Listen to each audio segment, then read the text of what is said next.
Well, well, well. What unfortunate thing has wandered across my path? A filthy orc, a thieving goblin, an elven meal. My, something even tastier. A human. So few of you find your way deep enough into my domain for me to feed upon, lest the beasts and fauna rip you limb from limb. Shame. Such a pretty little thing.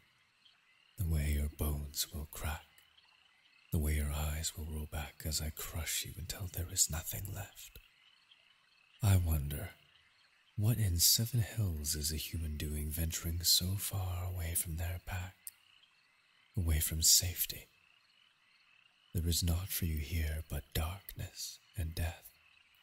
Yet you've come so far to meet your own demise. Surely you would have thought not to enter such a sacred place without consequence. So, little rabbit, what brings you here to your final embrace? You ran as quickly as you could, but no prey has ever escaped my grasp. A valiant effort, but not one that was nearly quick enough, I'm afraid. Such a shame it is to devour such a bright little light amidst all this dark. But it is a task that has fallen to me, lest humans grow comfortable with traversing and tainting these hallowed grounds. You wish to leave? Not a chance. It's been far too long since I've seen such a pretty little thing like you. You won't escape. You won't see blue skies for the rest of your days. So relax. Feel the coiling surround you, the sweet warmth amidst the harsh cold of this place. Let my words soothe you, still your heart which races. Feel the safety in my grasp. Breathe slowly and rest easy, my dear, my little rabbit, for my hunger has been slated, for now. You shan't die here, for when you entered my domain, your scent was enough to tell me that you were something special. I think I'll keep you. Yes, I will.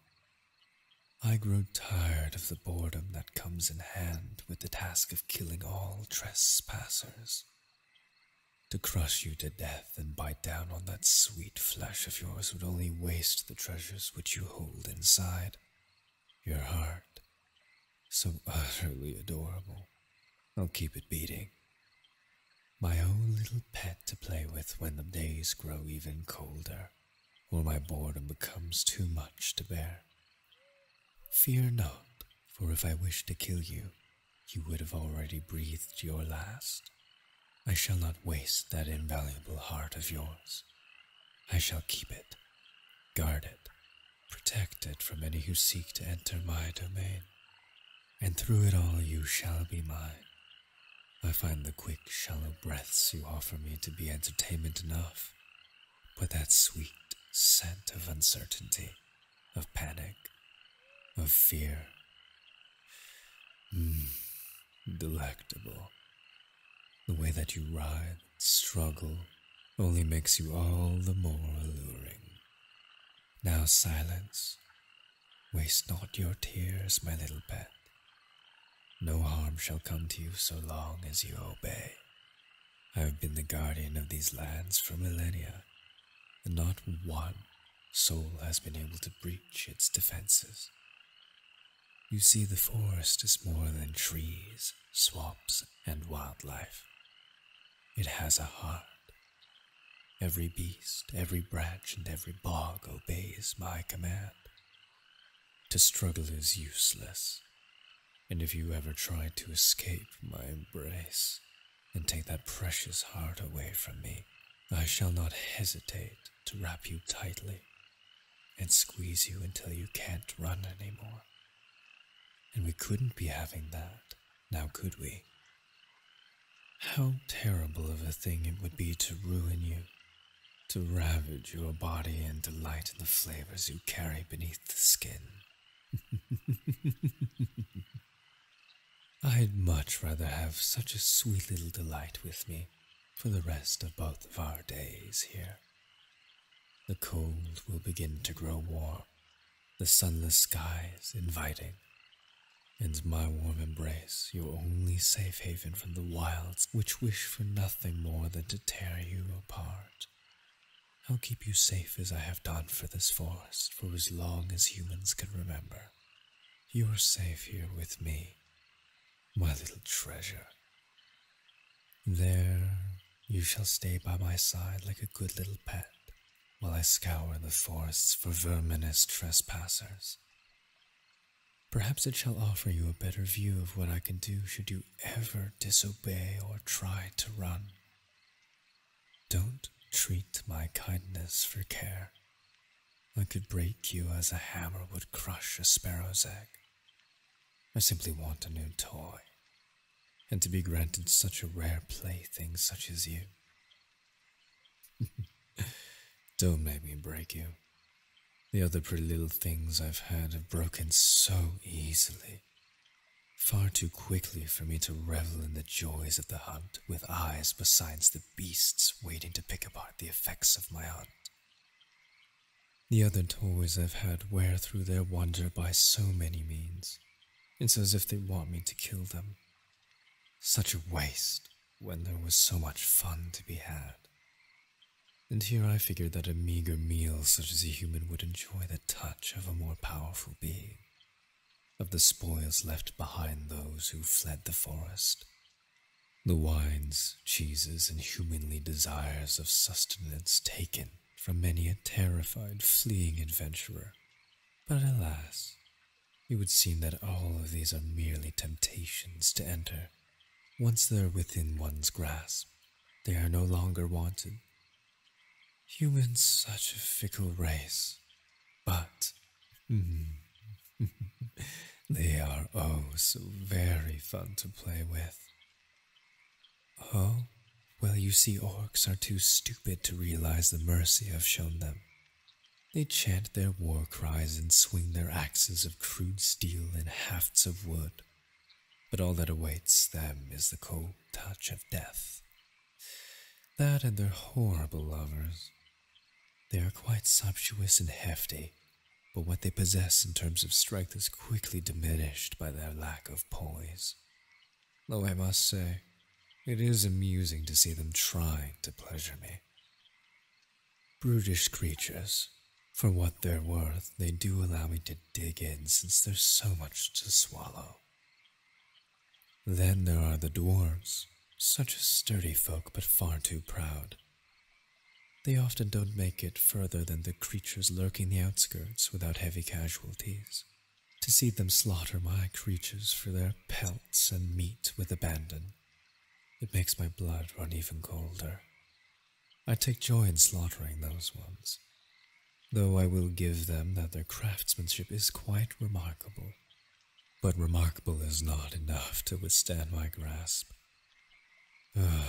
The sweet sounds they make for me when they breathe their last. Steel armor whining against my touch. The curses and profanity they cry out before I send them to the land eternal. Truly a wonderful foe to chase. I just wish that they were faster. Oh, but lest we forget the elves. They love the hunt, the art of the bow and arrow. Meager primitive tools used by a pompous, arrogant race.